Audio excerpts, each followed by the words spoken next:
Well, good evening, Broncos country. I kind of messed that one up a little bit. I was supposed to hit the intro button. I hit the wrong button. So, welcome to our post-game show. You're joining myself, Joe Pro, and my Dutchie, Albert.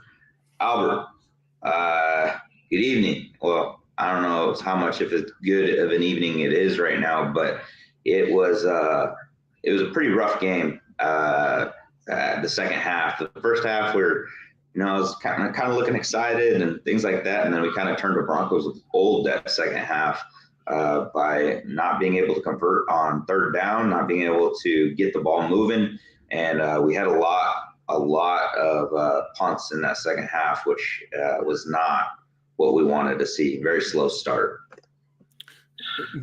Was there even a start in the second half?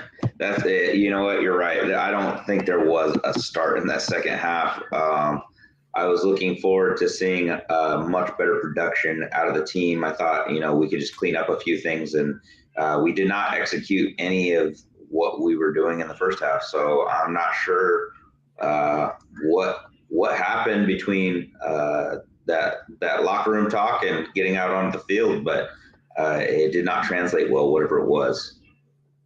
It was horrible, and I don't think it is on our offense. Yeah, I think it is strict play calling this time, the second half. Yeah, we kind of went back to that vanilla play calling in the second half, and we were down from the start. Going in 10-9 into the second half, we should have been coming out, trying to score and put some points on the board, and we went back to this very predictable offense again. And I don't know what happened. And the Jets were being able to, make plays on pretty much every single outing that we had. We did not perform. No, and what was it that the one reporter said just before halftime kickoff? Hackett wanted to focus more on the running, and I think we have not even we didn't even have 20% of the call plays were runs. No, I don't understand what happened.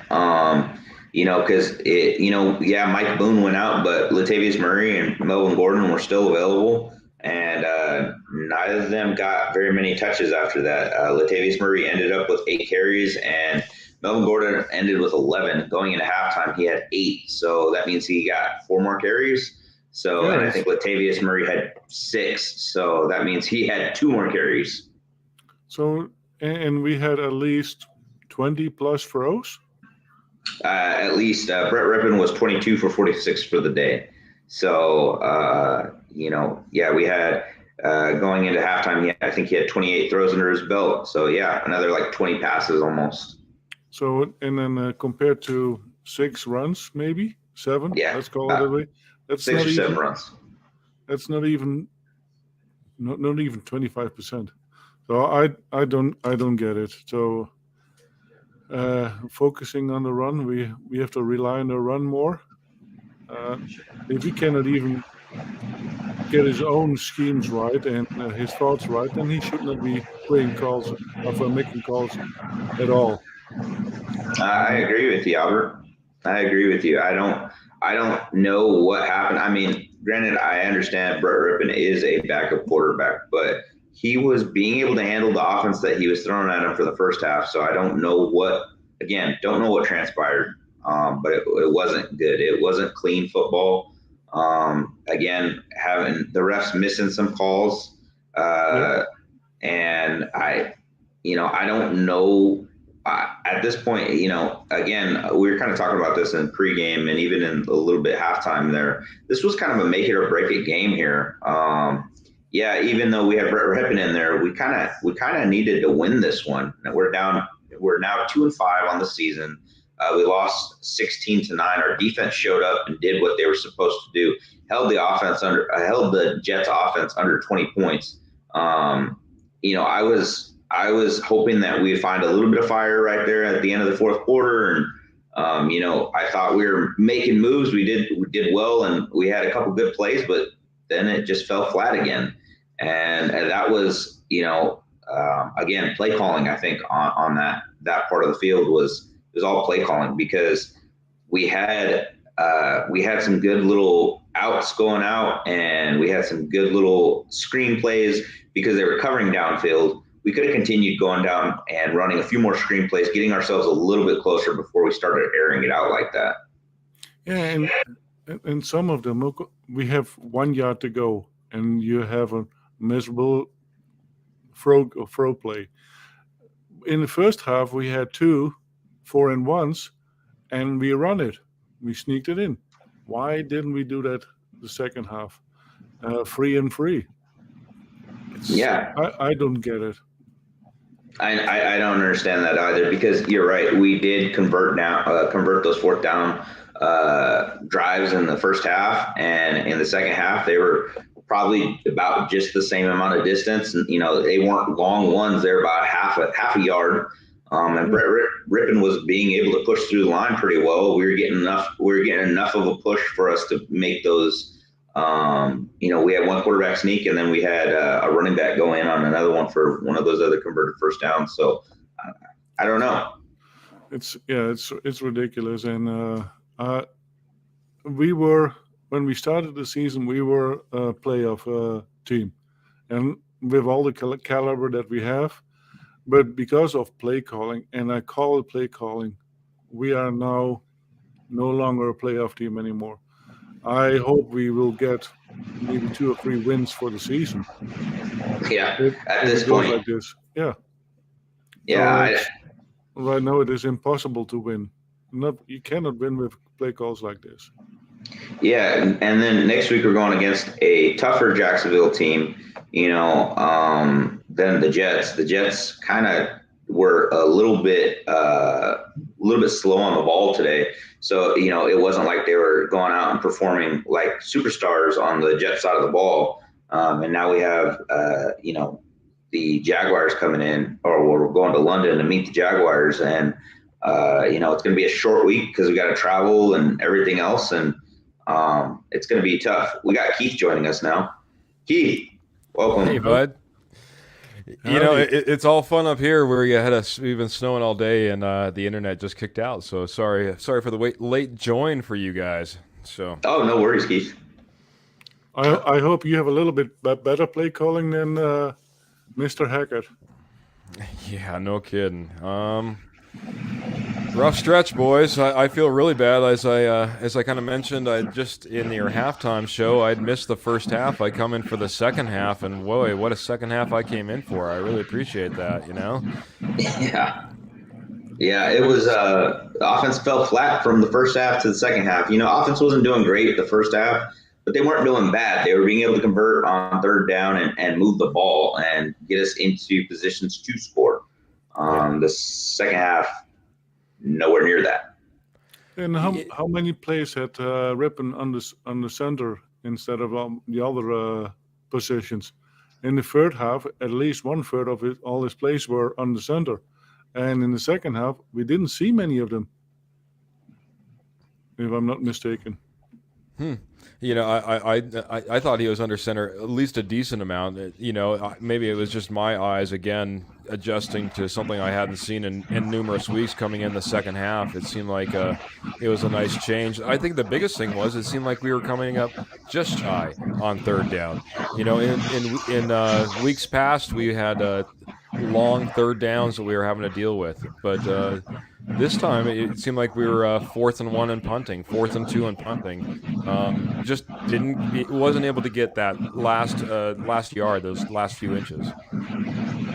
Yeah, and that's what we were kind of talking about was that, in the first half, they went for it twice on fourth down, and in the second half, they did not go for it on fourth down. And some easier, I think they were a little bit easier conversions in that second half. So it was interesting to see why they changed the play calling up.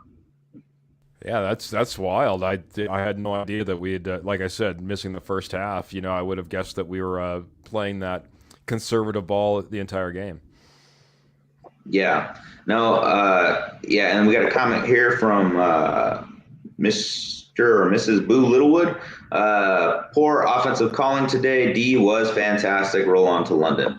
Yeah, I mean, that's kind of where we're at now.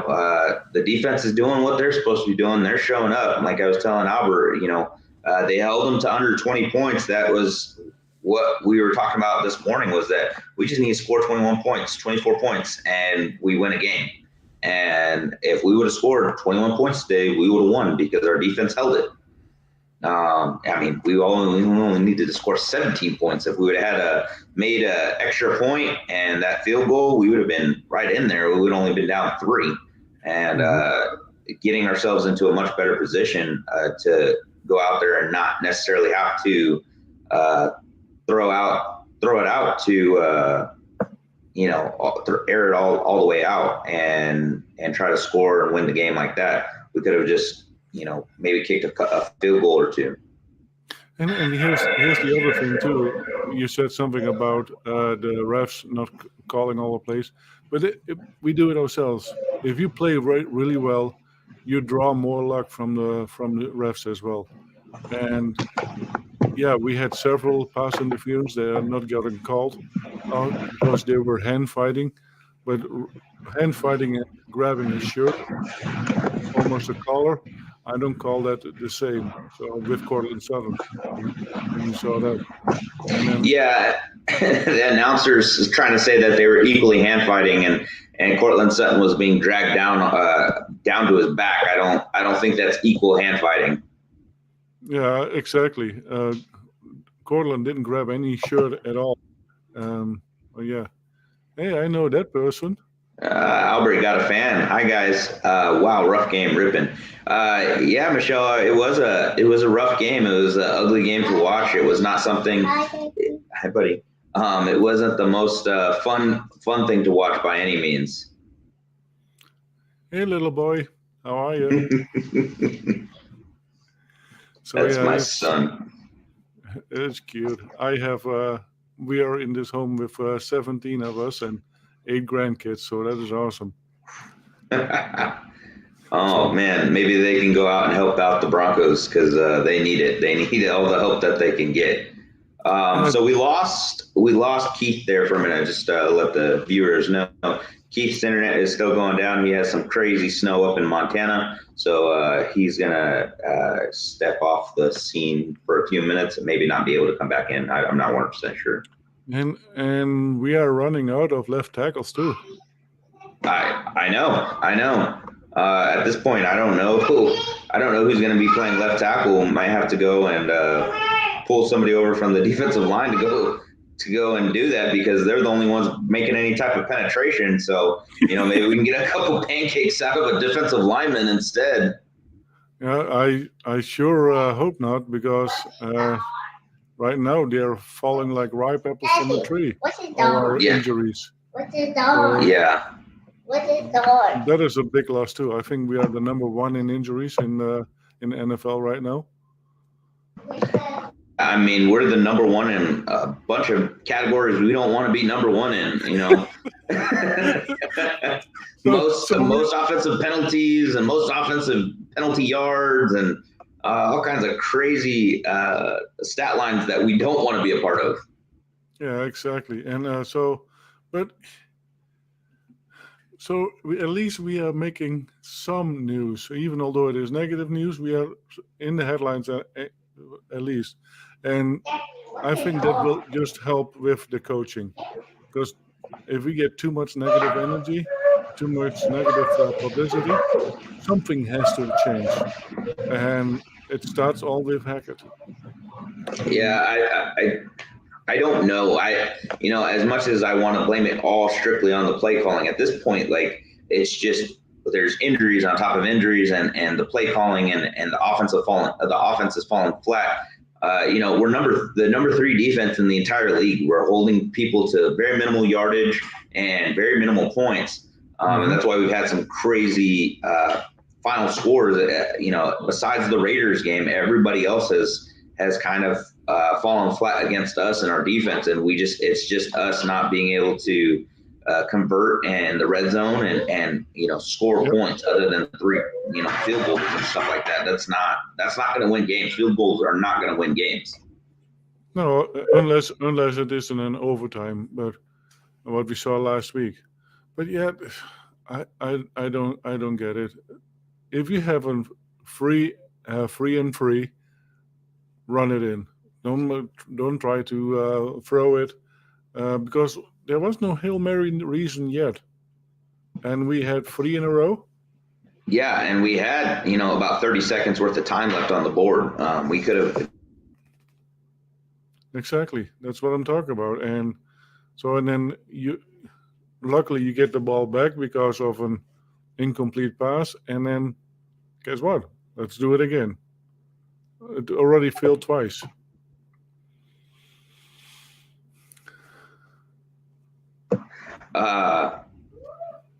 Thanks, Keith. I'm not. I don't know. At this point, we got to make some changes. We got to make some. There's got to be some differences in what we're doing. I am not excited about what I'm seeing right now. It is very disappointing. Like you said, we came in here with such high hopes this season that we were going to make some big moves and be a playoff bound team, and everybody felt this electricity in the air that we were going to make some moves and we're going to be there, and it has not transpired. It has not come to fruition at all. Yeah, the Seattle Seahawks were always very famous for a one-half team, but I think we are going to be famous for one-quarter team in offense. Our defense shows up full time, but our offense only shows up for one quarter from what I have seen so far. Yeah. Boo Littlewood comes in and says that I don't think Hackett will make it the full season. What are your thoughts? Do you think that Hackett will make the full season? He if he doesn't change, if it is going on next week like this again, he should not be here anymore after the bye. That gives us a bye week and to pick something else up. I would be surprised if Vera could even make better offensive play calls. Yeah, Avero, he's doing great things on the defense, and I would like to see, that continue through the season. So that would be great, if he can maybe put the pieces of the puzzle around him. But again, it comes down to kind of, the same things that we were dealing with Vic, was that he couldn't let go of the defensive play calling, and he could not focus as being a head coach. And I think that we've kind of seen that now, that if you're a head coach, focus on head coaching and let your play callers do the play calling. Don't burden yourself down with that extra duty when you're supposed to be managing the game. And that we haven't seen that. I think they should put a big contract on Evero, because we cannot let him go. Because if we do that, then our defense next year will go into the toilet, I think. I agree with that. But as far as me, I think that Hackett he'll make it a few more games. I think Rob Walton is kind of getting, like I said this morning, Rob Walton's kind of getting his feet, situated as being an owner and things like that. I don't think he's going to make any big moves right now. Maybe a little closer to the end of the season, maybe see game 16 or 15 around there if we're continuing down this path, maybe. But it depends on what kind of losses we have too. So we go to London next week and we have a crazy blowout again. I wouldn't be surprised if they do kind of pull a trigger on things, and that's where we're kind of at, unfortunately. And 2-5 is not where we're supposed to be right now. We're looking at maybe 5-2 at this point, but not 2-5. So exactly. But on to London next week, and hopefully we see some better play calling and a better support staff. I do not think Russ will play next week. Still, I think it'll be another week of ripping. Give Russ another week to heal up, and going into the bye week, heal up a little bit more, and be ready to rock and roll once we come back off that bye. Yeah, I don't blame today's game on Rippon. Rippon was pretty decent. He's one of the better backup quarterbacks that the league has, and you only can do so much with what you're untied to when you're loosened up. So, and I think that's what the problem was. Rippon hands were tied to the play calling. Yeah. Where we are. Yeah. Well, time to ride, family. Broncos country, the Rocky Mountain Sports Network. Make sure you go out, like, share, and subscribe to the Rocky Mountain Sports Network. And please join us again next week prior to the London game. I know it's going to be really bright and early. I will be up and awake. We'll see which co-hosts I have. Yeah, no, definitely. Thank you all for joining us, and you all have a great evening. Have a good evening. Go Broncos.